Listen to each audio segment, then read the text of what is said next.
What up? What up? Yes, welcome to the Bearded Browns podcast. This is the Saturday Morning Brew Show. I am Gary Fair. I'm here with Logan Bruce and Sam Lacavera. Not a lot of Browns news going on this week, huh, guys? Yeah, not at all. pretty calm. We don't have to worry about talking about a game, unfortunately. So we got that going for us, right? Yeah, for sure. I was kind of looking forward to, coming on here, honestly, and talking a little bit about the Browns' last win and, ending the season on a positive note, and then kind of all hell broke loose, and here we are, and looking for a new coach, and just kind of resetting things here in Cleveland again. Yeah, we knew things were gonna get. I felt it. I knew things were gonna get a little spicy. I knew things were gonna start happening. So, it was no shock to me about Kevin. To me. So, and then, there's always everybody's got their two different sides, he's got to go, is the one. And then the other is who's going to replace him. That was the best guy out there, so there's a lot going on, man. So let's get into it. Yeah. Let me first ask, were you replace them both or one or the other guy? I was a replace them both. But obviously we got rid of Kevin, but we still got Barry. I mean, I don't know. We talked about it before. Usually those guys are, a tandem. You take one, you take the other, you get rid of one, you get rid of the other. So that's not the case. There was a lot of people saying, they both got to go if you get rid of one.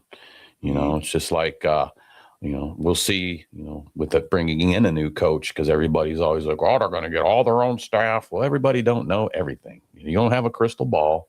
You might keep Schwartz and you might have a new head coach. Head coach might bring in a new offense coordinator. We don't know. Jim Schwartz can still get bumped up to head coach. We don't know. It's all out there. So, but we'll be figuring it all out, because obviously they're going to start doing and making moves, and they're doing all their interviews now. So what is your thoughts there, Logan, on all that?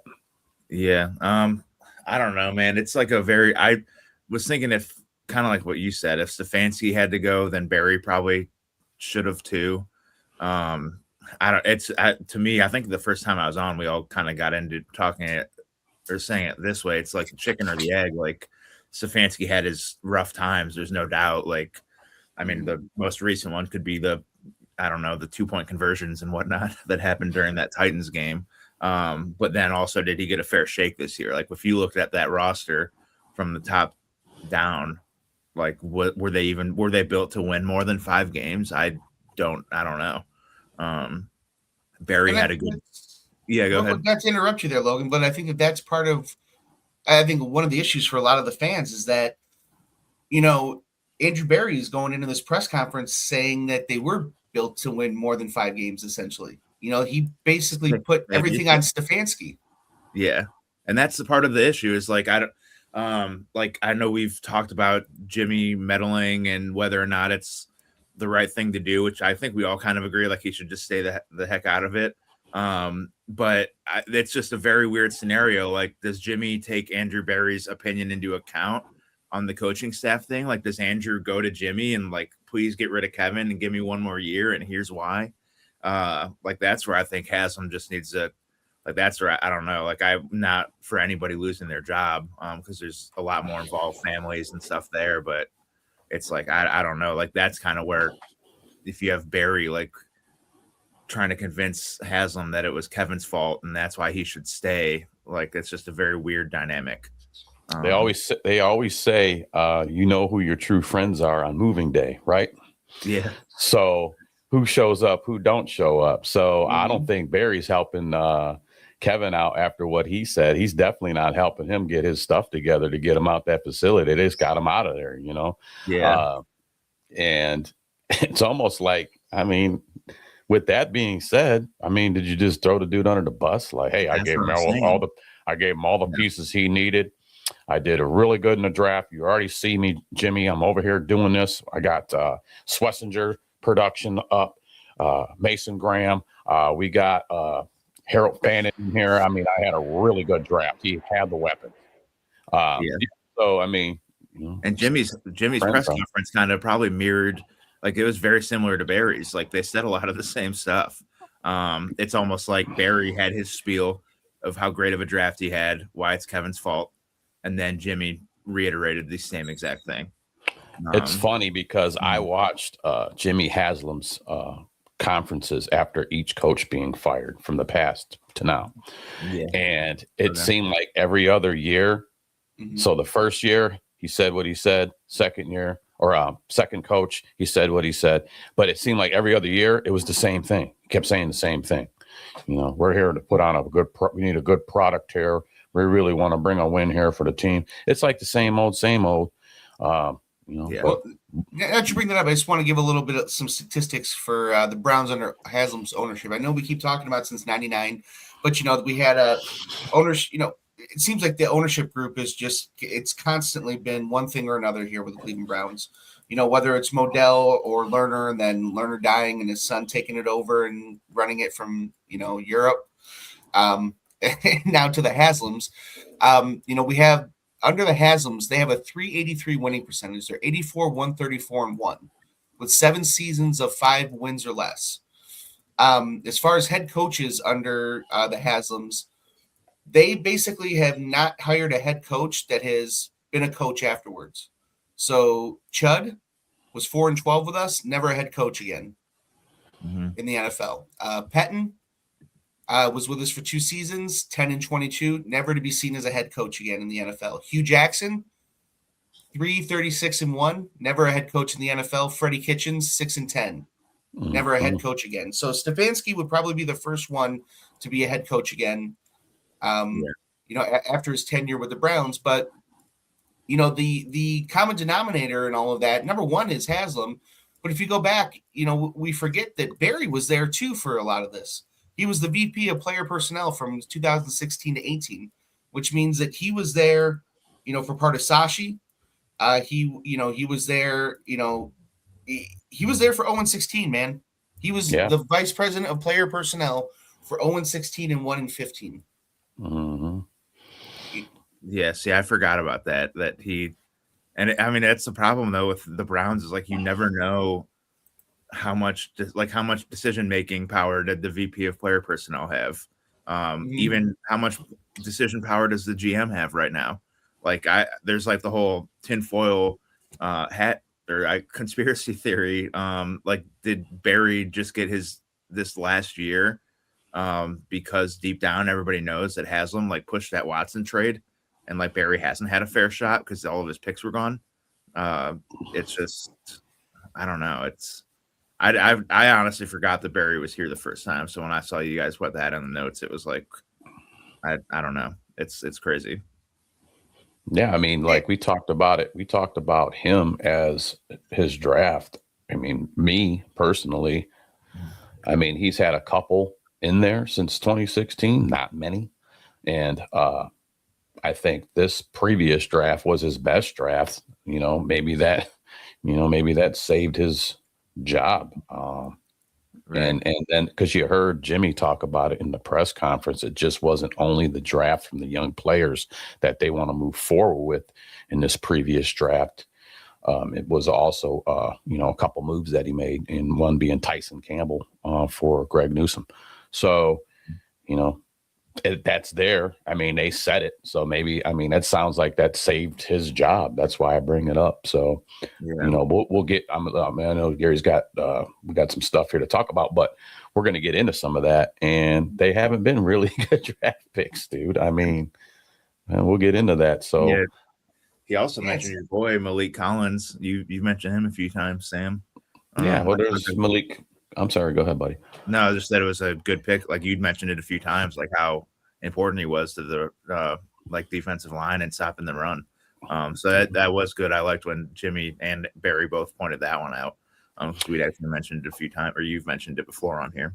Yeah, and it was a thing. You always don't think one guy brings everything and can change things up, like run stopping. Your percentage on run stopping went to hell in a handbasket after he got hurt in that San Francisco game. And I said it, and I'll say it again. The last runner that I think, in my mind, that we really stopped was McCaffrey, and that was the game that Malik went down. So and then we started getting cooked on the run games, man. So Sure. and we did go up against some good backs too. You can't take nothing away from Buffalo's was it James Cook.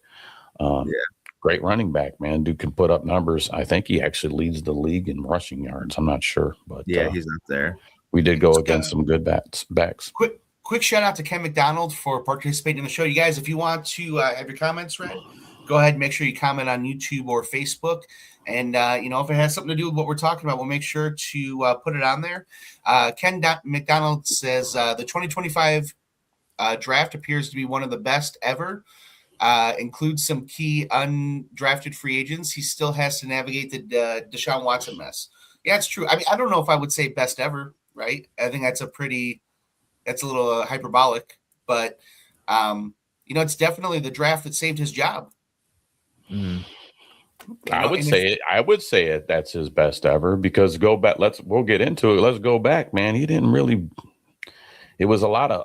I don't know. He had a lot of misses. He didn't. I'm looking at. I'm going through them now. Remember when we drafted a kick? We drafted a kicker. Let's not forget about that, Mofongo. We'll get into that here. So if we go into if we go into his first stint here, right? His first tenure, we're talking first round pick of Kerry Coleman. That right? We or Corey Coleman. We all remember Corey Coleman. Mm-hmm. So he makes Braylon Edwards look like Randy Moss. Corey Coleman. Sure. we all love Braylon Edwards. We do. Well, but he's always been good at getting people in the middle of the draft, right? So Joe Schobert was in the 4th round, right? Schobert ended up being pretty good. Carl Nassib in the 3rd round of 2016. He signed a couple contracts, but then you go back to the top of the draft in 2017. Okay, man, you hit on Myles Garrett, but you also drafted Jabril Peppers. Yeah, in that first round, who I guess is still in the league. Or was as of last year, right? So Is it that bad of a draft pick? No, but then you wrap that around with DeShone Kizer as your quarterback of the future. You drafted Zane Gonzalez in the 7th round. You go to this time around, you have Anthony Schwartz, who was drafted 5 years ago, was out of the league. Yeah, Mr. Olympic speed. That's why they picked him. I remember saying he's got Olympic speed, but he had hands of nothing. So there was he can catch, he can run fast. Right. If it wasn't a wide receiver end around, or maybe a quick screen out to him or something like that. But he had a lot of dropsies. He didn't last long. Yeah, Olympic speed. So, and then you got Jed Wills in the 1st round, which really, of all the moves that you talk about, like set this franchise back, that's the one, man. Is that 10th overall or something? Yeah, 10th overall pick. I mean, Deshaun Watson, that's a bad trade, but you are in much better shape if you have an offensive line right now. If you have an anchor to that offensive line right now, your quarterback, you're in a much clearer situation with your quarterback situation, no matter who it is. Your offense is that's the pick. We keep talking about where's the one, right? I don't know if there's necessarily the one, but you talk about the bust that really, really mess things up. That's it right there. That's the one. You can almost live through some of the other stuff. You have Baker Mayfield in Tampa. Do you know who his left tackle is right now? It's Tristan Wirfs, who was in that same draft, who had won the award. I can't remember what the lineman award is, but he actually won the award for the best collegiate lineman. He was the consensus guy that everyone was if you're going to take a lineman in the top of this draft, it's Tristan Wirfs. I think he went 13 overall to the Bucks. So pretty much right after we took Wills, but we decided to take a right tackle and then move him out of position to left tackle, even though the best left tackle in the world or in that draft was sitting right there for us. And now he's Baker Mayfield's left tackle in Tampa. And so that's another example of Barry trying to be the smartest guy in the room. Yeah. Which goes to this, which kind of brings me to this coaching search that we have right now. When you look at, this has been kind of seems like almost a quarter of the league was fired this week. Yeah. So you have a lot of openings. You have a lot of coaches that are out there, and you have already Stefanski is over and interviewing with Baltimore. Seems like all of these teams are already interviewing their top candidates, right? Mm-hmm. Whereas the Browns, once again, trying to be the smartest guy in the room, we're sitting there, we're requesting to talk to, coordinators who haven't come in, or maybe there's a couple of them that have come in, but they're not necessarily like nobody else is interviewing these people that we're interviewing once again. Why do we interview Tommy Reese? Go ahead, Sam. I wanted to touch on. Just what you asked. I was going to touch on that. Obviously Jim Schwartz. Okay, so we'll start there. Everybody was like, "Well, Jim might be, he's a candidate for a head coaching job." I don't personally agree with that. He was in Detroit, didn't do very well there as a head coach. I think he's really good where he's at. If we can keep him as a defensive coordinator, that's my opinion. As far as Tommy Reese goes, they have these end year. It's kind of different because we got rid of our head coach, but even if we kept Kevin, they have these end of the year reviews with these guys. Okay. Mm-hmm. So I think some of that is also that review. All right. So they brought Tommy Reese in. Well, I don't think that they're going to, give him the reins here for a head coaching job. I think that's trying to evaluate what he was able or not able to do this season. And we also brought up, why are we bringing in these offensive coordinators for head coaching candidates? Well, they might not be head coaching candidates. They might be replacing Tommy Reese. You might have another coach to come in here, and that's part of his staffing changes. He wants his own offensive coordinator. So, it all depends how all this plays out, because like right now we're in limbo because they have not announced that head coaching job yet. I think that there's also potential maybe for some of these coaches. I mean, in this first round, some of these coaches, I think I'll throw Tomlin's name out there. I mean, it's a long shot, but people talked about, the Pittsburgh fans are tired of Tomlin. And part of the problem, a big problem, is these playoffs. He can't get these playoff wins. He has a winning seasons, 20 of them winning seasons, I believe. But he could be getting let go after, they get beat by Texans. So there's still going to be other things happening here. So I don't think they need to jump on things right away unless the guy that they actually want is getting other offers. And he's like, hey, you know what? I wanted to get with you guys, but I'm getting this offer. And, I might go to the, Giants. So I might go here. So we'll see. Right. Yeah, I mean, one of the interviews that really kind of like, especially with how things have happened this week, that it kind of has my radar up, was the Todd Monken one. Number one, because he was here already, and he was part of that dysfunctional Freddie Kitchens mess, right?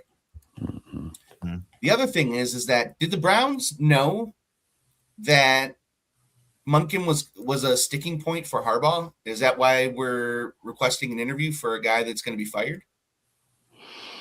Yeah, was that like the rumor that the dysfunction with Harbaugh came because they wanted him to get rid of Monken and he wouldn't? Was that what it was? Yeah. Okay. Like I said, that might go to what I said, and that might be Harbaugh wants his guy, and they're going to work like that. Okay, we can work with Jim Schwartz. He's proven that he can have a top defense. So I'm coming over because I believe there was quite a bit of what Harbaugh wanted: $20 million a year, $10 million for staffing, and yeah. The one thing that I seen is like a GM. He wanted a different GM, which I thought was, if these things are even true of what he wants, I thought that was the one thing out of pocket, because obviously Barry's here. It looks like Barry's going to be the GM again. I mean, obviously he's still here, but unless they bring in another GM and they promote Barry to something else, we don't know. It's just this is that limbo time, man. This is that, Is there anybody that doesn't give Harbaugh whatever it is that this guy wants to come here to Cleveland? I would like that. As soon as I saw that, I like the GM thing stood out to me also, Sam, and it was like I don't like the way that Jimmy meddles, but when I saw that, I was like, all right, like he could maybe just meddle in this, call Harbaugh and say, yeah, okay, give us whoever you want. If you want to be the GM, do it. We don't like, you know what I mean? Maybe this whole meddling thing, I'm sure they're aware of it. They hear people talk about it all the time. They hear the other radio stations talk about it, podcasts talk about it, fans talk about it. Maybe they're done with that. Maybe they're honestly done with that, and they want to go ahead and send the controls over where controls need to be controlled. And then I would hope so. It hasn't. If that's the case of the meddling, obviously it hasn't worked, gentlemen. Right? Has it ever worked? Has it? No. It's hampered us. Yeah. So maybe if we go ahead and maybe they're like, Jimmy did say, I mean, we're trying to bring a good product to the fans. Well, you can't bring a good product if you keep sticking your nose where your nose shouldn't be at. And I think maybe he realizes that now. He finally took accountability. Over the season, he took accountability for the Deshaun Watson thing. I was glad to hear that. At least somebody came up with some accountability, and it should be the owner coming up with that. Right. Yeah, and I hope he does take accountability. And one of the things in the season-ending press conference where they talked about the firing of Stefanski, he said that he takes exception to the idea that anybody thinks that Berea is dysfunctional. But as fans, I think we all take exception to the idea that you don't see it as an owner, the dysfunction that's there. And, maybe, nobody's throwing fists there anymore, right? No one's yelling at each other. Maybe people aren't fighting in there, and that's fine, right? But there's other types of dysfunction. And it's when dysfunction is just, when you're not functioning the way that you should. And that Berea and the Cleveland Browns do not function the way other football organizations do. And they are not accountable to the results. And the idea that Barry is still here, which is, if you're gonna listen, man, you can't change it, right? Barry is here. The only one that can change it is Harbaugh, really. If Harbaugh comes in and says that Barry's a goner, he's gone, right? But if you're gonna clean house, you clean house. Well, it's like Dan said. Dan down here in the comments, Bearded Bastards barbecue sauce. By the way, that's the Dan I'm talking to. How you doing out there, Dan? We see you. Good morning. Also, what Dan's touching on here is kind of what I thought F. Barry is to be put in a different position. He said it down there. He goes, I don't know if that's true, but if that's the case, we're talking about as far as Barry getting promoted or something like that, and then we bring in another GM. He says, I don't know if that's true, but if that's the case, Barry can move up to like the deep Podesta role that we had here. So like an advisor. So that is possible too. You can't rule it out. You can't rule it out because we don't know yet. We don't know who the coach is. We don't know if he's bringing in his own staff. I mean, they could totally flip everything and bring in a new head coach, bring in a new offensive coordinator, bring in a new defensive coordinator. And this also plays on what type of coach are you bringing in? Is he defensive minded? Is he offensive minded? Is he a balanced coach? We don't know. So there's a lot of things that have to transpire before we can go making more reckless speculations. So the Browns do have some confirmed interviews. So they have talked to Jim Schwartz, right? So he's the internal favorite among many of the players. He's the 2023 Assistant Coach of the Year and has previous head coaching experience with the Lions. All of those seem to be pluses except for that time with the Lions, especially when the idea is that you had Matthew Stafford as your quarterback and could not get that figured out in Detroit. And that's the most concerning to me. That's why I don't think he is a head coach. I like him as a defensive coordinator, and I think a lot of fans would agree with me. But that's also my assumption. I think you already got the within with a defensive coordinator. I already think you got the within. We need that head coach. We need that guy that's going to come here and change this. I mean, because that's what it sounds like Jimmy and them are looking for. We're going to do our best to get the best here, to change this, the culture, the winning. So we'll see with that, man. Like I said, I can't wait till they announce a head coach. I'm just hoping they get a guy that wants to light a fire under everybody's ass, a guy that keeps them moving. I hate to revert back to it. we had him he was in the building, but Vrabel, that guy don't play. That guy puts on gear and goes out there and gets with the defensive lineman, and he's pushing on the offensive line in practice. The dude's crazy. He was out there breaking up a fight, came out with a bloody nose. I'm like, Vrabel, that's the guy we need. That's the guy we Sam, had. Vrabel was that girl at the bar that said she's like super gorgeous. You take her home that one night, but like she only went home with you because she got broken up with. You know what I mean? She was never going to date you, dude. You didn't have you don't have a box spring on your mattress. You know, it's just up against the wall. You have pizza boxes everywhere. Yeah, dude, that wasn't your choice. It wasn't like you were like, hey, would you be my girlfriend? And she said no. She was never going to be your girlfriend. She came home with you one night because she got broken up with. You know what I mean? So this is what I was thinking. It's like even the Harbaugh thing. Vrabel's another great example of that. Like, how many of these guys like would put their careers on the line to come here? I know, like, I'm kind of the odd man out. Well, maybe not, because you're not really a Michigan guy, but like I just like as a Michigan person, like we just went through a head coaching search, unfortunately, and it was the exact opposite. It's like Michigan, Ohio State, like these are like sought after jobs where people will work their whole life to go coach these teams, and now the Browns are doing it, and it's literally the exact opposite of like, is it a step down if Harbaugh comes here? Is it like that's just like how seriously like do these guys really want to actually come here and deal with this dysfunction? I like the concept of, go out, sign that fat check, get a Harbaugh here, okay? I mean, like it's been said too. What if we just switch coaches? You'll have a Steelers rivalry, and you'll have all Ravens actual rivalry now because you got coaches that you're battling against. He's a winning coach. And I said it in a comment a while ago. I said $18 to $19 million is what he's going to want, and that was as soon as he announced or that they let him go. And he wants the 20 million. I mean, my numbers weren't far off. The last coach, I believe, to get a contract like that was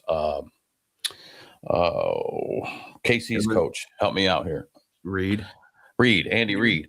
Mm-hmm. Yeah, Andy Reid got that big contract. So that's a top tier coach. You're going to have to bring out that top tier money, so get the checkbook out. If you want a winning culture, bring him over here. He wins. So far the Browns aren't really talking top tier candidates though, right? So we have Tommy Reese, who we just interviewed. He's 33 years old, took over play calling in late 2025. So he doesn't even have a year of play calling under him. He's seen as a rising star, but lacks significant NFL experience. We interviewed Dan Pitcher, Bengals offensive coordinator. We interviewed him on Friday. He has a strong connection to Andrew Berry from their time in the Colts front office. We interviewed Aiden Durde. I don't know if I'm saying his name correctly. He's the defensive coordinator for the Seahawks. He led a Seattle defense allowed the fewest points per game in the NFL this season. And then we have requested to talk to Todd Monken, offensive coordinator with the Ravens. He was our OC back in 2019. He's respected for his work with Lamar Jackson, but he had a lot of stuff to say when he left the first time around under the dumpster fire that was the Freddie Kitchen show that was here that first time. Well, I'm seeing a lot of coordinators, okay, like you pointed out, okay. So also when these guys are being interviewed, they have to have so many interviews. You have to have so many. There's certain stipulations that go into this too. So you have to have X amount of interviews. Each guy gets an X amount of time. So I don't know all the ins and outs of that, but there are like rules that go with this. You just can't go, all right, well, we're going to get McDaniel in here, and that's just the way it's going to be. Well, the other guys have to get opportunities to come here. There's so many. There's a number, I believe, to it, Gary, but you have to have so many guys that come in for interviews before you go just grabbing a guy up and plugging them in, as far as I know. Yeah, there's like the Rooney. There's a Rooney. There's a Rooney law. There's the Rooney rule. Yeah, I mean, there's absolutely a process. Yeah. So, but out of everybody you named, like none of them stand out as like this would be awesome if they announced today that guy was our head. Like nobody you named it sounds exciting. Well, is Mike your guy Mike McCarthy's not even listed on here. He's not listed as a candidate, as a front runner. I mean, when you talk about like the Vegas front runners, Clint Kubiak, the offensive coordinator over for the Seahawks, he's a plus 210 with several sports books. You know, they haven't even requested to talk to him. Well, I'm looking at, we have Jesse Minter too. Is he on that? He was like rumored. I didn't see him on any lists, but they've talked about Minter. But we haven't asked to talk to him either. Well, you got Dan Pitcher, right? Now you're talking Bengals, because I'm like, no, I can't bring him in here as a head coach. Like I said, maybe they're looking for an offensive coordinator. The guy has a top 10 offense that he's been leading over there for the Bengals. I think he's only been there a couple years too. So, and then you got like a McDaniel. Would I want him as a coach? No, I don't. But I think he's a good, offensive. He could be a great offensive coordinator lined up with the right coach. Mm-hmm. But, there's options out there. We did some research last night about some aggregated sports, local sports polls. Who fans want to lead the Browns? Who do you think is number one? Harbaugh, that's right, 42%. Toledo native, he's a Super Bowl pedigree. Number two, the fans at 28% have picked Jim Schwartz. Yeah. So I get it's like an easy way to draw the line. Like, our defense is great. Let's keep the guy leading them. Like, I understand. I don't agree, but I understand that thought process. The third one goes to who we were just talking about, who we also haven't requested to speak to yet, or haven't scheduled an interview, Mike McDaniel.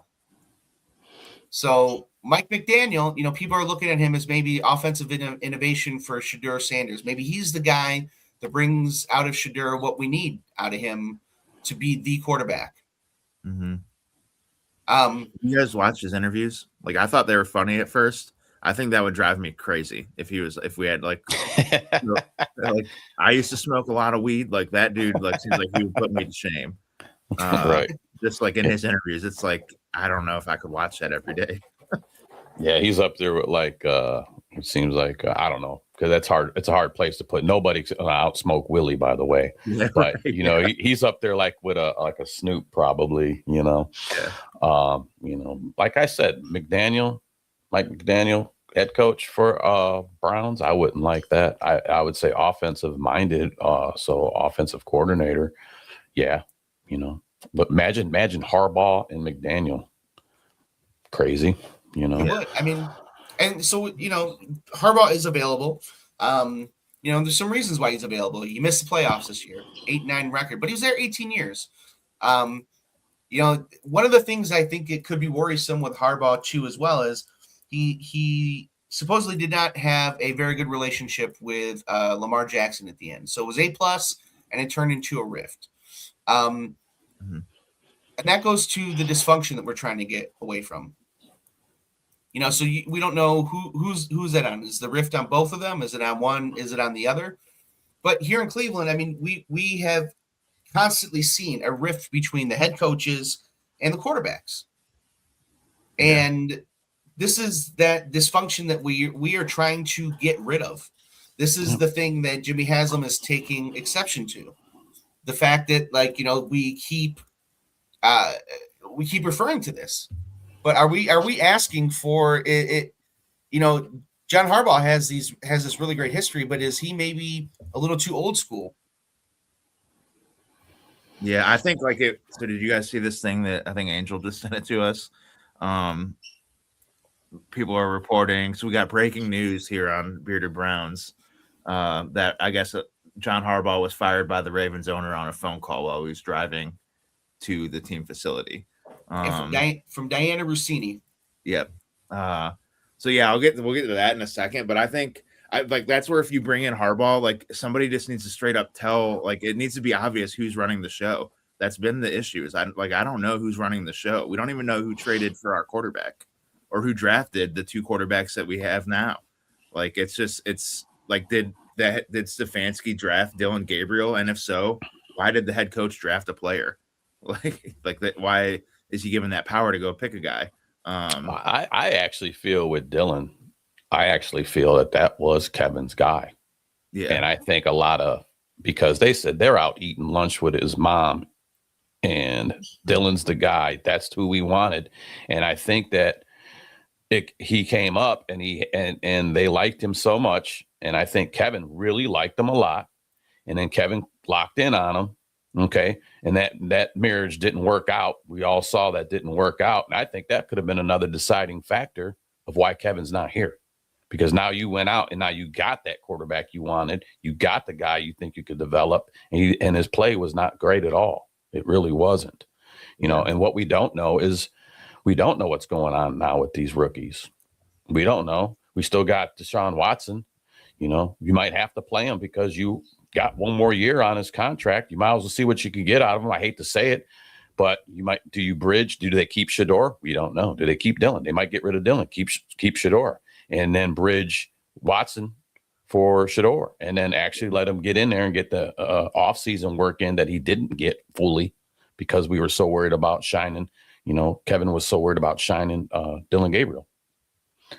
I think my prediction is real quick, Logan. They did request on January 9th to talk to Jesse Minter. Did they? Yes, okay. They did. And he's with Seattle, right? He's with the Chargers. Chargers. Okay. Oh yeah, he went with Harbaugh. That's right. I was thinking of McDonald, the Seattle head coach. But yeah, Sam, back to your the Watson point. I think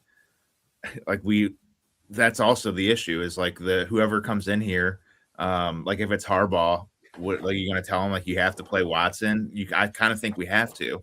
And the problem is it's a good problem to have maybe, but I bet he actually plays relatively well next year.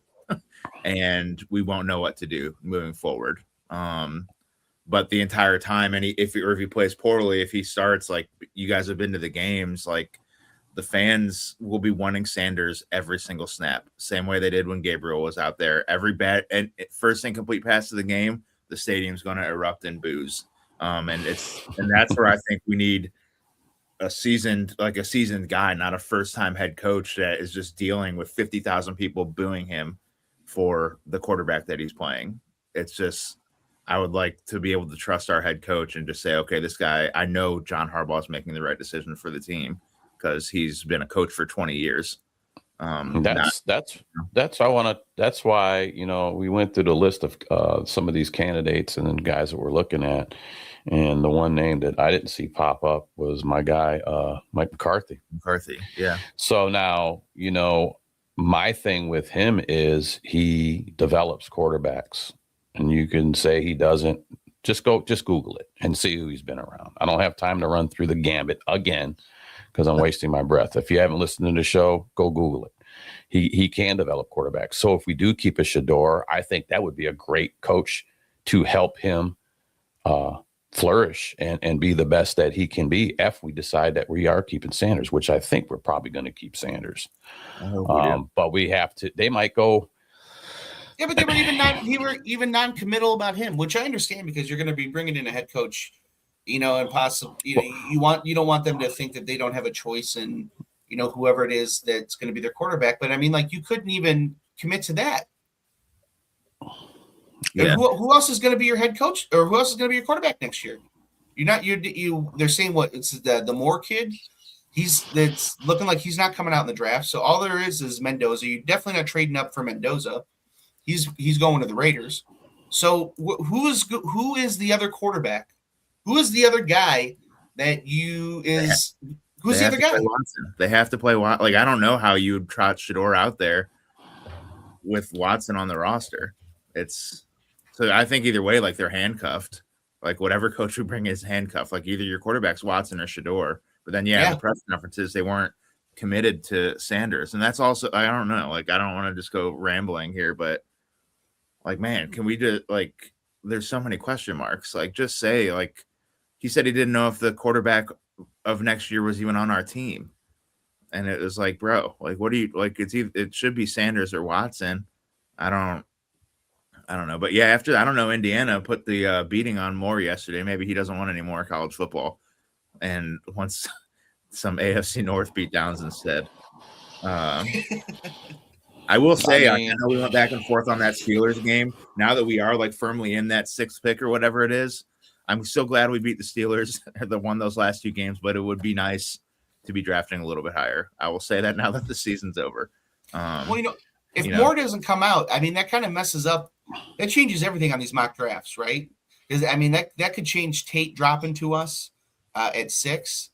I mean, that if you don't have that second quarterback in there, that makes that going down to that 6th pick actually consequential, where I don't think it really did before, because you weren't going to be able to, you were not trading up for either of those quarterbacks. Yeah. Now that the draft is a little bit thinner because of that, it becomes thinner because now your better position players, other than quarterback, are not going to go higher. That's like there's that one consensus, the Miami offensive tackle, like he's the consensus best tackle.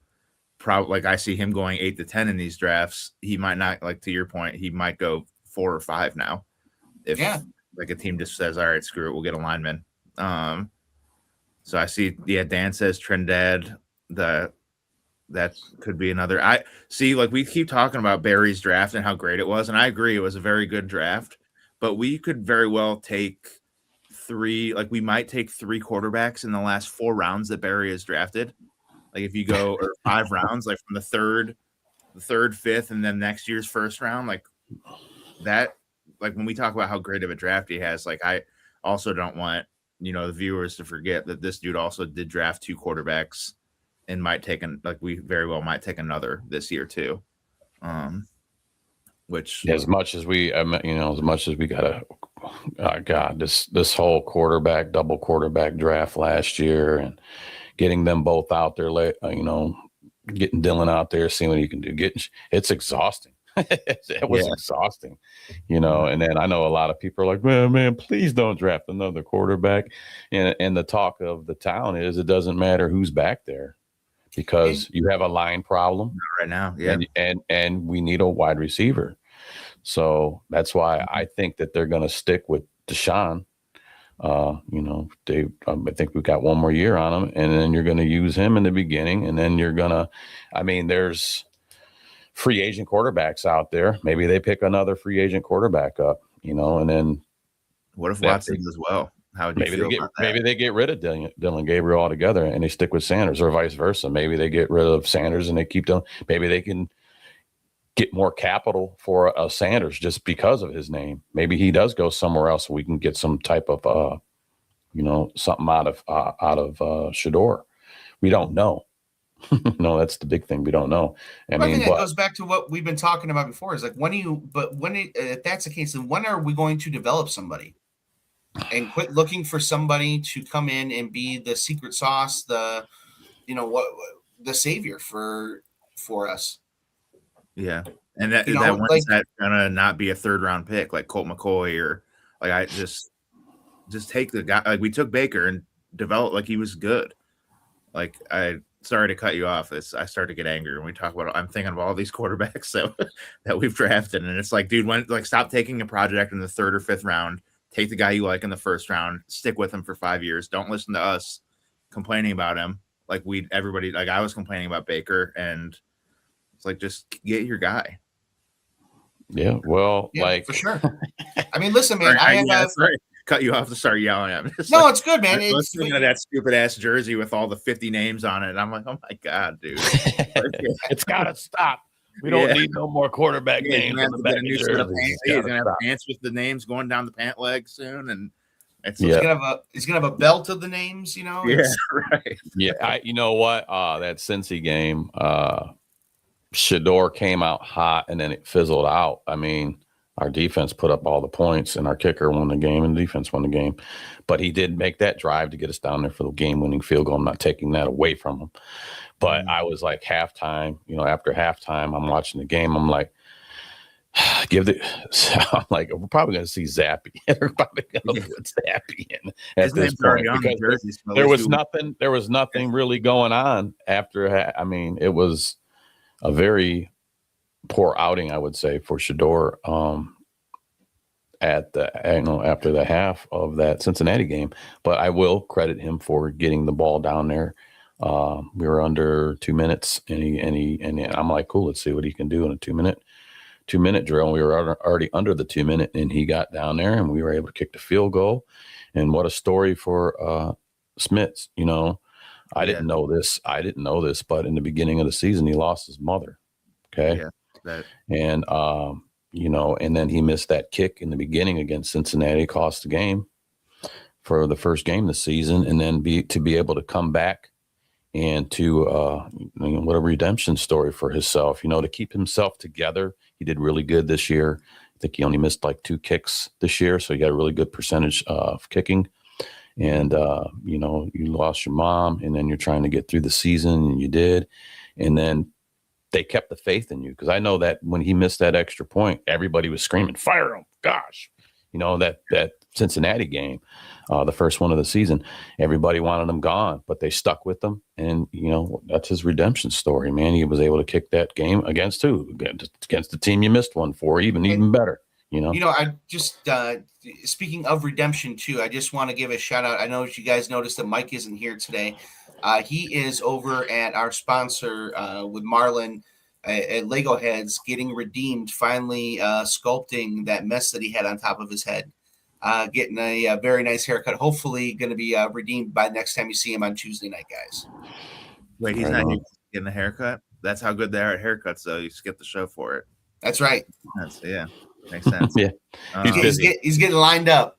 Yeah. He's busy today. We got, the Land Media Group, and he's going to be down there, and he's going to be doing some photography work, something new for Mike. I like seeing him branch out and do things. Yeah. So guys, things are growing. The crunch is back, guys. Things are growing. So the crunch is first home game at the Wolstein Center in about 2 decades. It's going to be covered by the Land Media Group, which is the overarching company here for the Bearded Browns. If you watch the game tonight on television on the Rock Sports Network, you will actually see our logo on there, which is pretty cool. Yeah, absolutely. And we got our own Crunch podcast too. Ethan leading the charge on that, and he's already had some big interviews. He had the goalie on. He had the project manager woman too. I don't know all their names. I didn't write it down, but things are going good over there, and it's another branch out for the Bearded Browns podcast. So. Yeah, man, everything's going good.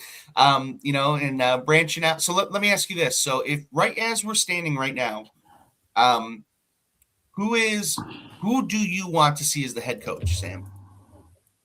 Before Harbaugh came up, it was McCarthy. Now that Harbaugh came up, it's Harbaugh. Mm-hmm. It just seems like, that's, plug them in and let us go win. So, What about you, Logan? Who are you rooting for at this point? I want Harbaugh. My issue is that and again, it was a Grossi report, so take that as you will. But if one of his demands is that he wants his own GM, and Andrew Berry is also in charge of finding the head coach, I don't know if Andrew Berry actually makes that call. That's because he might be getting replaced if he makes that call when we hire Harbaugh. So I don't know. I'm hoping for Harbaugh, but I think just with the dynamic of our organization, I don't know who would call the guy. It would have to be Jimmy Haslam, kind of just stepping in and telling Barry to get out of the way. We're going after this guy. Yeah, I agree. I think Harbaugh is everybody's pick. But Harbaugh kind of scares me a little bit too. Just putting that out there. Why? I just don't know if he's one of those guys that has it passed him by. Are we getting Mike? Are we trying to hire Mike Holmgren at the end? He's not the young pick anymore. He has a 2-time MVP on that team and has won 2 playoff games with them. Yeah. So to me, that's kind of scary. A lot of guys don't want an old head coaches, because I bring up, I got fired on because of that. Oh, McCarthy, he's old and he's washed up. He wins football games. Mm-hmm. I like. Yeah, he does. If you look at his record is pretty much just the same as Harbaugh's. But for some reason, he doesn't have the reputation that Harbaugh has. They both have a Super Bowl. You know, they both they're very similar candidates. It's weird his Why, name. why do you think it is that one is held in such high esteem and the other one is not? One of them played for their coach for the Cowboys and was constantly bashed in the media by his own owner, probably. I don't know though. What do you think? I think sometimes grass gets greener if you go somewhere else. And like I said, this is kind of based on if you're keeping Shador around to get him developed. I think that's the guy that you bring in to help develop a quarterback like a Shador. I see. But look at Mike's record in Dallas. Okay. That goes a lot there too, because Jerry Jones, you guys know he's, Talk about meddlers. Yeah, we talk about meddling. I mean, he's the head chief in charge of that. So, you can't put all of, like, can't put all the loss on Kevin that we had here, but you can't put a majority of it. You can't put all the loss on McCarthy for Dallas. You can't, I mean, and the thing is, look what McCarthy he did in Green Bay. He was a great coach in Green Bay. McCarthy was 49-35, including he had 3 consecutive 12-win seasons in Dallas. So when you talk about look at his record in Dallas, that's a pretty good record. His overall since he's been coach is great, man. Pull that up. It's like 180 some wins. To pull that up, Gary. I had it down in notes somewhere, but that was prior shows. His overall, McCarthy's overall wins. Yeah, and when he had Rodgers, like they were winning that division every year. His overall record is 185 and 123, 185 wins, 123 losses, and 2 ties. Yeah, I like that. I like that. So we have like Dan, and I agree, like their playoffs and whether or not they win in the playoffs is like, that's a whole nother discussion. You brought it up with Harbaugh, even not being able to win in the playoffs with Lamar. I think the unfortunate reality is our bar is lower. Like we were talking to a culture shift when we were debating whether or not we wanted to win the Steelers game. I think if McCarthy or Harbaugh walked through that door, the culture would immediately shift. Now, would we start winning Super Bowls? I don't know, but I would just like us to start again, the bar's lower for me. Like I would like us to win the division. If we have the season that we had when we lost to the Chiefs every year, eventually I'd get sick of it, but like we don't even get to the playoffs. Like just getting there is the bar. It's tough to be a Browns fan. Yeah. But that's what we want. We're not even shooting for the moon. We just want to shoot for good football. Some of these games weren't even watchable. Exactly. Yeah. Sure. And that's the bar's even lower. Can we just enjoy 3 hours on Sunday? Like make good games. And Dan says that's why I take Tomlin all day. But here's the thing: is that you have to remember, like, it takes 2 to tango, right? I don't think Tomlin would have to take us. Yeah. Right. And I think especially with the stuff that he had to say about, the whole Flacco situation, I don't think of any candidate out there that you can count on not ever coaching for the Browns. Mike Tomlin is that one guy. Mike Tomlin is not coming to the Cleveland Browns. Right. And these coaches like this too. I'll touch on it real fast. These coaches like this too. So your Harbaugh, if Tomlin gets fired, bringing a Tomlin, let's say, everybody's like, why would they want to come here? Because as a head coach, what is your main goal? Super Bowl, right? You want a Super Bowl, so why would they come to the Browns? And I'll say it, and you just did the Johnny Manziel down there, Logan. It's about money. Money talks, bullshit walks. We all know this. Mm-hmm. So, don't sit here and tell me it's not about, they want to go to a team that's going to win a Super Bowl. Not if you're offering a guy $20 million a year. So you're going to do the same thing with Watson? That's a lot of reason to go to the Browns. $20 million a year, $21 million a year. I could be the highest paid head coach. And we know that Haslam shells out money. I mean, $230 million went to Deshaun Watson. It's exactly what we did with Watson. Oh, you want to go to Atlanta? How about this? You still want to go to Atlanta with $230 million? Nope. Come here. So we've known him to write the check. So, money talks, and that'll bring a coach. Money does talk, but people also care about their legacy, right? And it's not as though. The thing about Harbaugh, there's a couple things. Okay, so he does have those Cleveland roots, but he spent 18 years with the Ravens. So to go from the Ravens to the Browns for money does affect your legacy, especially if you come to Cleveland and you don't win. If you come to Cleveland and it's just a mess here, right? Then you're going to tag that onto his last 8 years in Baltimore, and then that becomes his legacy, almost more than that Super Bowl win that he had with Flacco. So this next move that he makes really is a big deal for him, and I don't think it's just about money. I mean, that guy has made money. Maybe that's going through his mind. Maybe he's going, you know what? As long as my money's right, and this is a challenge, how about maybe I'm going to challenge myself by going to Cleveland and trying to produce the best that I can produce there. And as long as I get what I need, if I get what I need staff wise, I can do that. Yeah. You know, if I can get, every coach around here knows what's the problem with Cleveland's offense. Go ask any coach in the NFL, offensive line. They'll start there. We all know it. Yeah. Go fix. We got a lot to fix coming up. You know, there's free agency too. You know, But can he trust that he's going to actually have those things? I mean, he'll have under contract that he'll get the whatever money that he'll get the 20 million and the 10 million for the staff and all that other stuff. But like, can he trust that I think the big thing in this whole discussion with Harbaugh is that he wants to have the primary say in roster decisions. And right now, there's no matter who the Browns have hired, no matter what their job title is, they do not have the primary decision in roster decisions. Here's the thing, though. You put it in the contract. Mm-hmm. You put it in the contract. You put that in the contract. If that's the problem, that's a thing that you can't prove. I don't know if you've ever been under contract for anything, man. But like, just because it's under those sorts of things are under contract doesn't necessarily mean that like that is.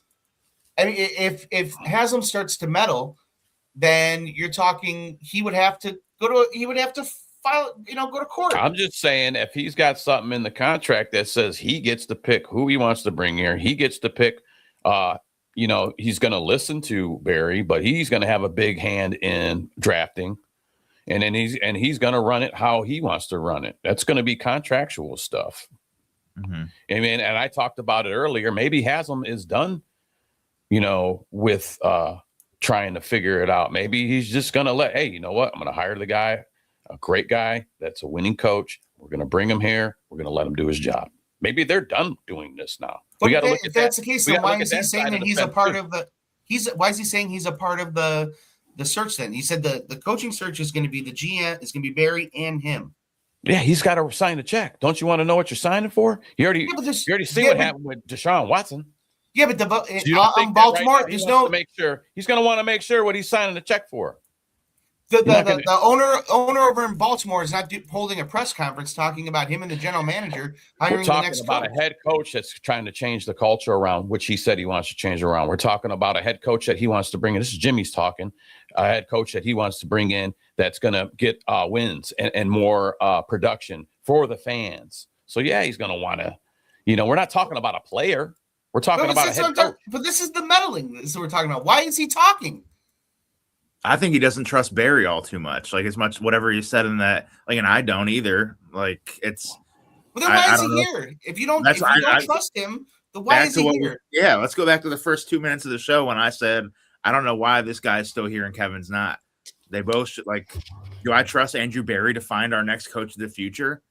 No, I mean maybe, but it seems like the whole.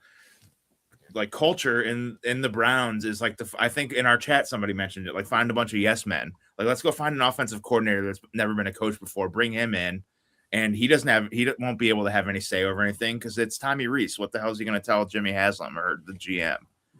It's like we're just going to bring in not a small person, but somebody who is not John Harbaugh, who would actually be able to John Harbaugh would be the biggest person in any room that he walked in that organization, and I don't think they want that. I think they want somebody that will kind of fall in line with what they want to do.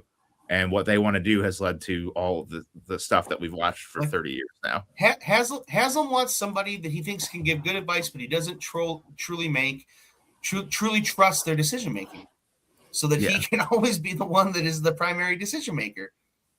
Yeah, so that's You know, what I'm it's saying. like John it's Harbaugh would bring in a GM that actually knows his stuff probably.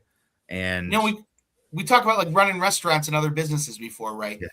And Yeah. it's like, okay, so if you own a restaurant or you own any other business, right? And this business is not, you are not of that business. Doesn't matter how long you've owned it.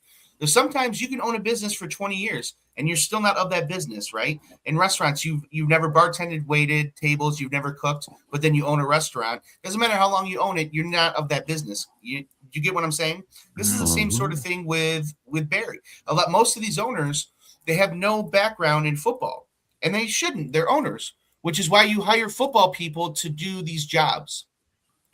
And you have to hire, you have to find somebody that you trust. And he obviously doesn't if he's like still involved in these decisions all the time. Well, unfortunately, here's the bottom line.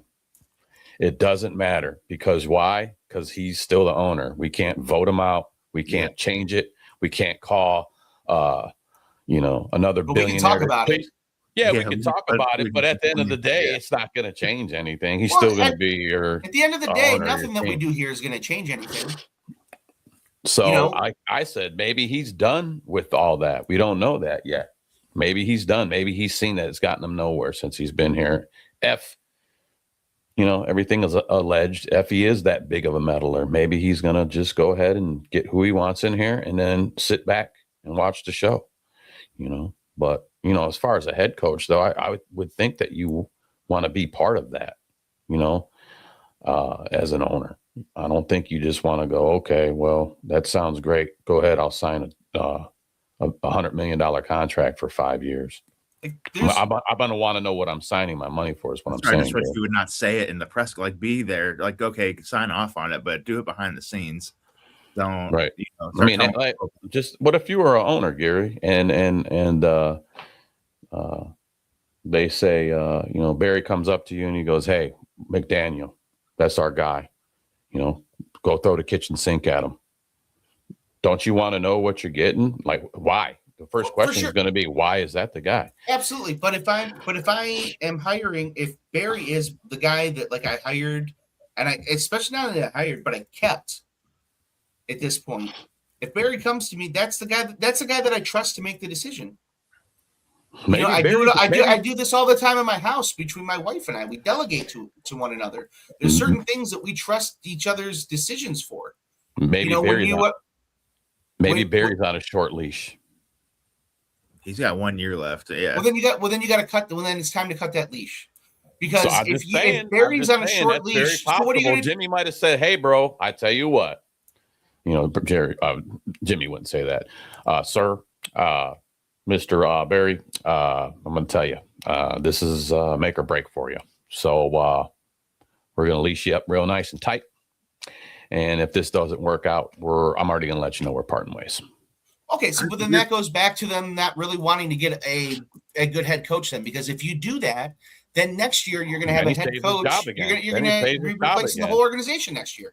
Well, if Barry goes out there and has a great draft again, and well, before I put the cart in front of the horse, if they decide on a great head coach and we start winning football games and because we had another great draft and the players prior are still producing how they were producing, it saves his job again, Barry's job. So, but you're still, as an owner, you're meddling and you are not putting the organization in a good position to be successful.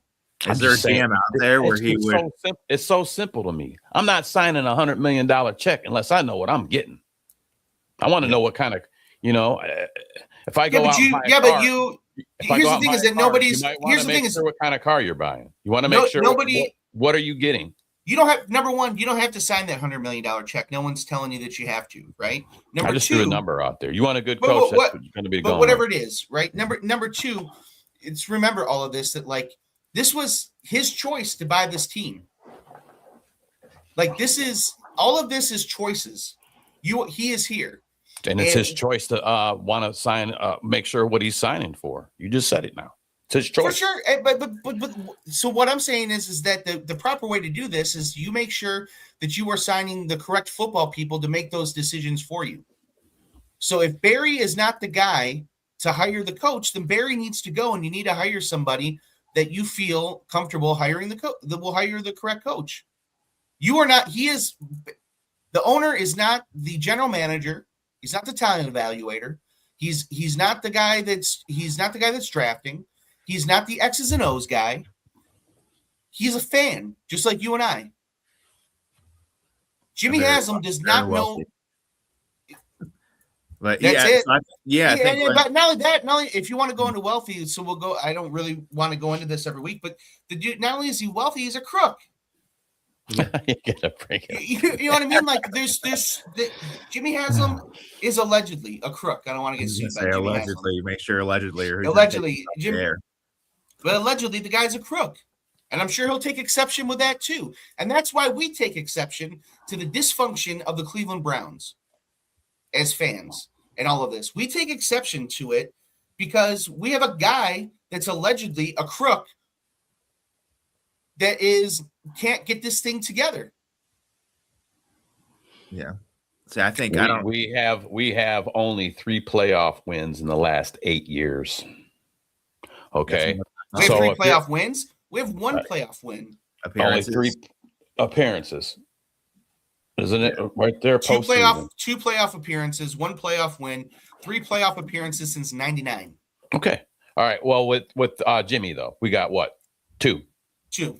Okay, 2. That's not good. 2 in 15 years. Okay, 2. So he's trying to change that number. So he's going to want to make sure the check that he's signing for is the guy that they all agree on is the guy, and that is worth the money. But is he going to get that guy then? Watson debacle. But that was him. That was him. He was the Watson debacle. And then Barry didn't have nothing to do with that. What? Say that again? Barry didn't have nothing to do with that. We can't say you got to make up your mind. Either Barry did it, or it was the guy that was signing the contracts. They could have both had Jimmy and Barry could have both said, "Yep, that's it. This is going to work."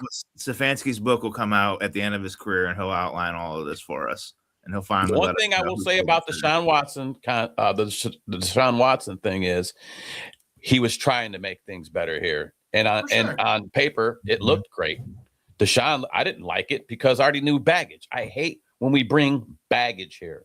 The last thing this organization needs is baggage, guys. Yeah, but it wasn't. It was you're only when you say on paper, you're only reading part of the paper. Because on that paper was a guy that sat out a year. Was also a guy that you knew was going to be suspended for most of the next year. That's what I'm talking about. That's why I didn't like it. Baggage. Yeah. So okay. As much as I like that he. So we like that they were going to get to the Deshaun Watson of what was his great year, 2017, 2018. They thought they were going to get that guy. Well, I already knew you're probably not going to get that guy because he's already sitting stale. That was already bothering me when he came here, and then all the negative media that we knew it was going to come with that. And then when he got here, let's not forget, it just wasn't one lady, another lady, and another lady, and another lady, and another lady came up. I'm like, here we go with the circus ring, man. Like, I didn't like that at all. But then at the end of the day, you're like, okay, well, he's here. Okay, we got no draft picks for X amount of drafts coming up. Okay. I mean, that's what it is. You have to deal with the fact of that as a fan. It sucked. I'm happy we had a draft last year, but that sucked. That's another thing that sucked. All the picks we gave up for this guy. So we had to sit through that as fans. That's hard to swallow. It's a hard pill to swallow. And then you finally get him on the field and you ain't seeing no production. What another thing they have to go at and look. It just didn't hit. And unfortunately, I think maybe they learned a lesson from that. Maybe that's why you want to really that was a player. Now we're talking about head coaches. You want to find a guy that's going to get you more than 2 playoff wins in whatever time that you've owned the team. You're since when did Jimmy pick up the team, Gary? 11, I think it was like 2012, 2011, 2012. So it's been about 15 years. Yeah. So 2 playoff appearances. I think you want to go out and find the best head coach that there is out there. That's why I wouldn't see them not putting up the money and some of the stipulations that are but he's not the guy. But he's the guy that he's the guy that has hired all these other guys. He's proven that he is not the one to hire that head coach. I think Jimmy Haslam is not the one to make that decision. Barry needs to come to him with a name and a long sheet of paper and say, this is why we hire the guy. Haslam reads that paper, says, okay, yeah, this makes sense. I agree with you, and then signs the check. Like, it doesn't necessarily need to be him and doing the interviews and stuff like that. Like, his job is to read or hear from Andrew Berry why Mike McCarthy's our guy, and he should trust Andrew Berry to have done that evaluation properly and hire his head coach. But I think he's incapable. They all have to report back. You got to report back, like you're saying, Logan. You got to report back to the owner. You got to give them. That's right. There's no amount of bearded bastard barbecue sauce or Cleveland ketchup that you can pour on any of this to make it taste any better for what this guy has done to this organization. Right. I agree. I wish.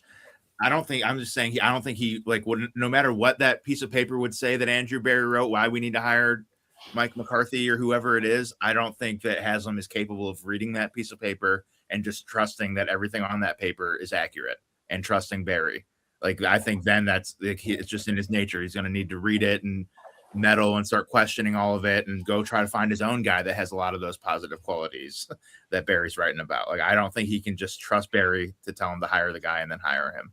And that's like, I guess we're probably talking in circles and all agree on it, but like that's not what successful organizations do. Mm-hmm. Like, he should have the guy in place that when he gives him a name, he just says, okay, this makes a lot of sense, and signs it, or tells them no. But I don't know.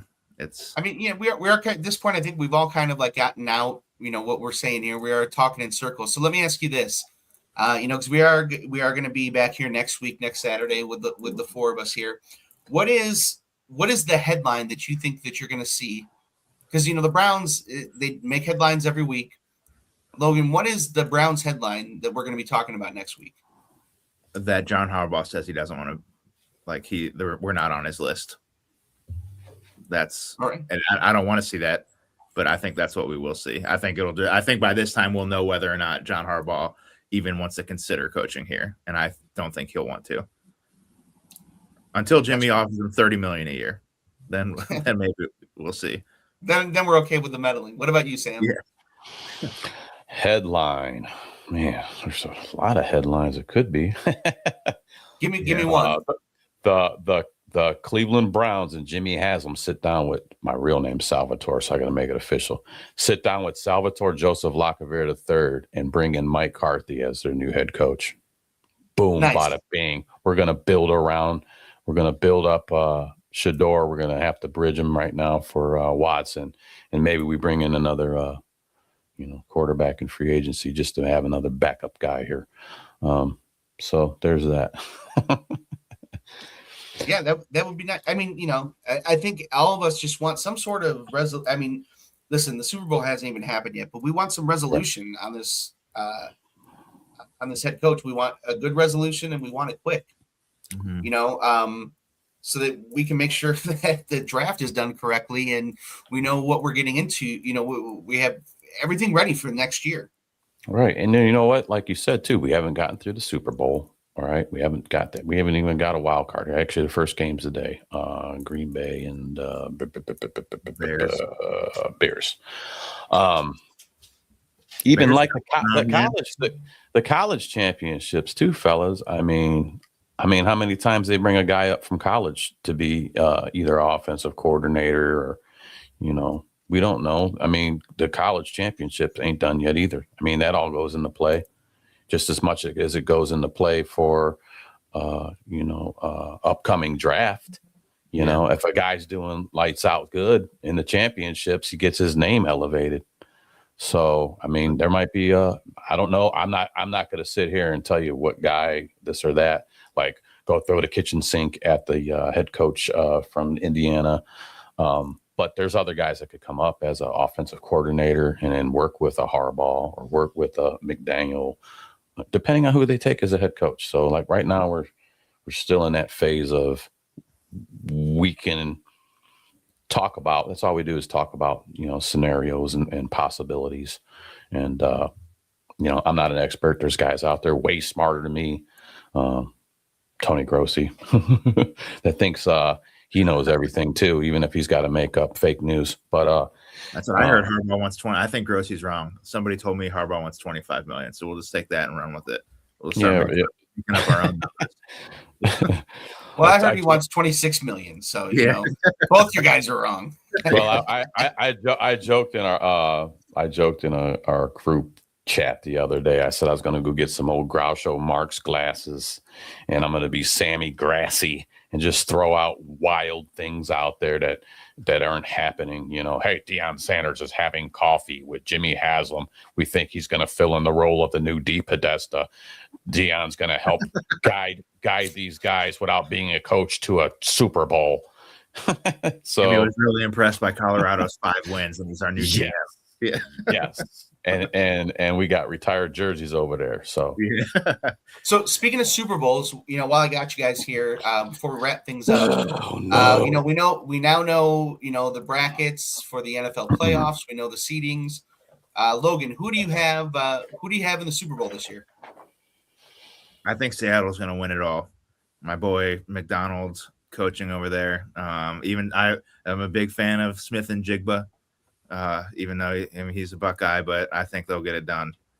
I don't know if it even matters who they play. That's also, and I don't even want to start going on it, but the way that these other teams can just hire a head coach and they're just sign their free agent quarterback and now they're the best team in the league. Like, it's crazy that teams can just do that. And then we haven't found a quarterback in 30 years.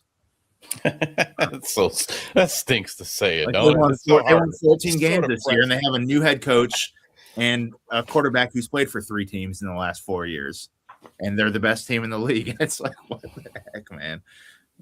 I don't know. I'm gonna throw out Patriots Super Bowl versus the Bears, and I think man, I think Patriots take it. Okay. I think the Patriots go ahead and just take it. We're talking about Drake May, right? That the guy over there, right? You know, that's a toss, though. I mean, the Bears been playing really good too. And I'm not trying to hold out like anything from the top seeds, guys. So I'm not holding out nothing from Seattle or the Broncos right now. They are exceptionally good football teams, but sometimes it always seems like some of them top seeds. I'm a big thing too with the extra rest. I think that hurts. I mean, you know, I think that hurt Ohio State. I don't see why it wouldn't be different in the pros, but yeah. I think sometimes when you have a really good team that you're going to end up facing that already got done slugging it out with their previous contender, you know, it's going to be a hard road for you. Been sitting there for 2 weeks, just waiting. Right. Well, yeah, that's hey, if you're going to be good, you know, you're going to be the best. You got to beat the best, as they always say. For sure. I mean, I like you guys' picks. I'm right there. I think the NFC is going to be the Bears. I don't know why, but I just have the feeling that this is going to be Chicago's year coming out of the NFC. AFC, as much as I hate their fans, especially when we play them here, I'm rooting for the Bills, man. Not only am I rooting for them, but I think the Bills are going to take the AFC this year. You know, especially with everybody that's out of the playoffs this year in the AFC, this is the year to do it. And it's kind of now or never for Josh Allen and the Bills. And I think the Bills are going to take the Bears. Mm-hmm. Yeah, I got another quick prediction. Yeah. Texans 33, Pittsburgh Steelers 14. They're not getting out of another round. Dunsky. So go get them.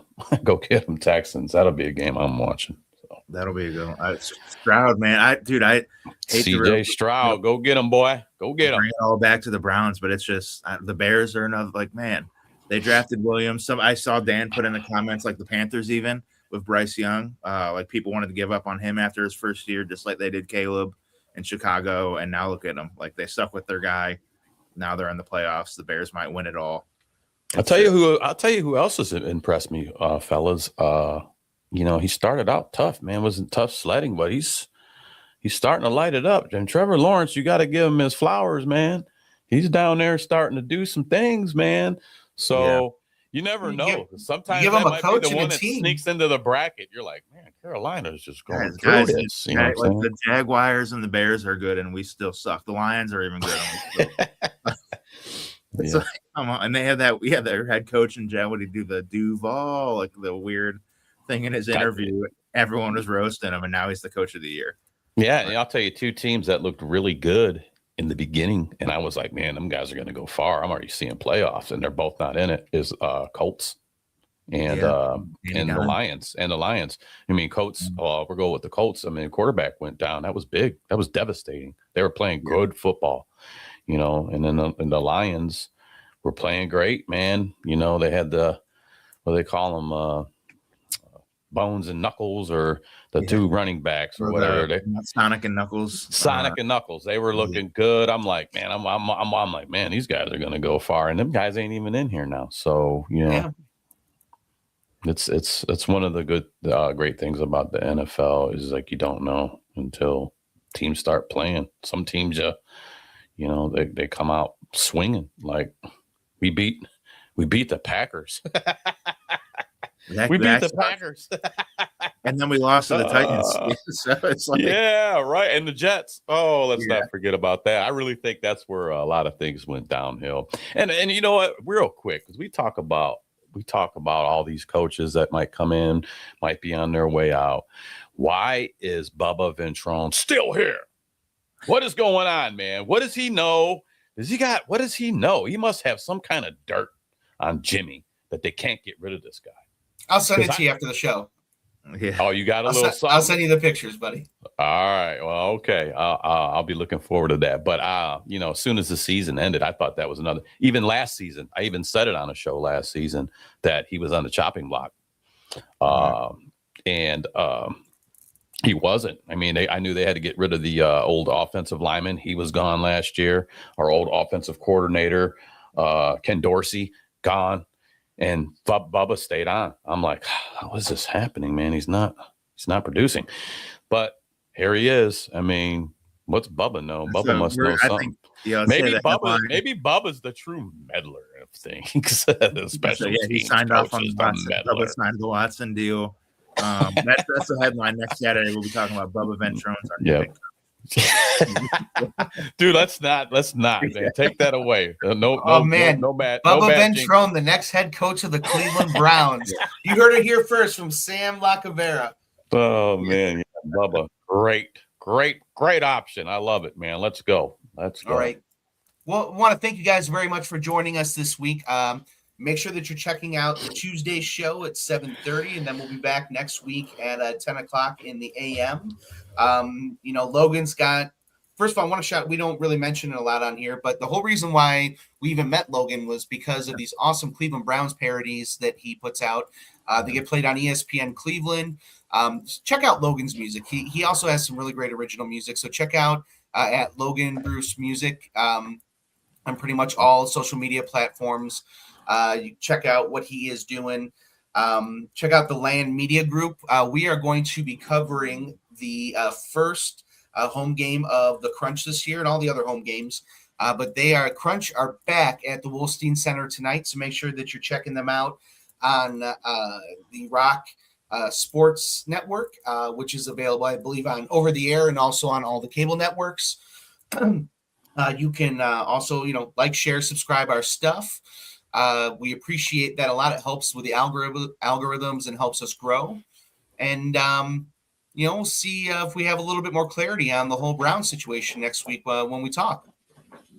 Yeah. Well, I'm sure there'll be a lot between now, between Saturday and Tuesday's show. I'm sure there are going to be a lot more things going down as they transpire. Mm-hmm. So, like I said, let's see once these teams we have the first round, these wild cards and such, and see what teams don't win and who they might get rid of, because they want to go further in the playoffs. So then we're going to get rid of maybe a coach. They might get rid of a offensive, defensive coordinator. We don't know. So for sure, be a lot more to go. Pay attention. Make sure you're paying attention to all of our social media pages. We got Angel on there, who's always making sure that the most up-to-date news for the Browns is up there, so you can we can help you keep track. Thank you very much, guys, for watching. Thank you to our sponsors, Bearded Bastard Barbecue Sauce, Cleveland Ketchup, and Marlon over at Lego Heads. For Logan and Sam, I'm Gary. This is the Bearded Browns Saturday morning morning brew. thank you guys very much, and we'll see you next week. And before we go, can we get one more dog check? Don't check. We'll see you guys on Tuesday. Later.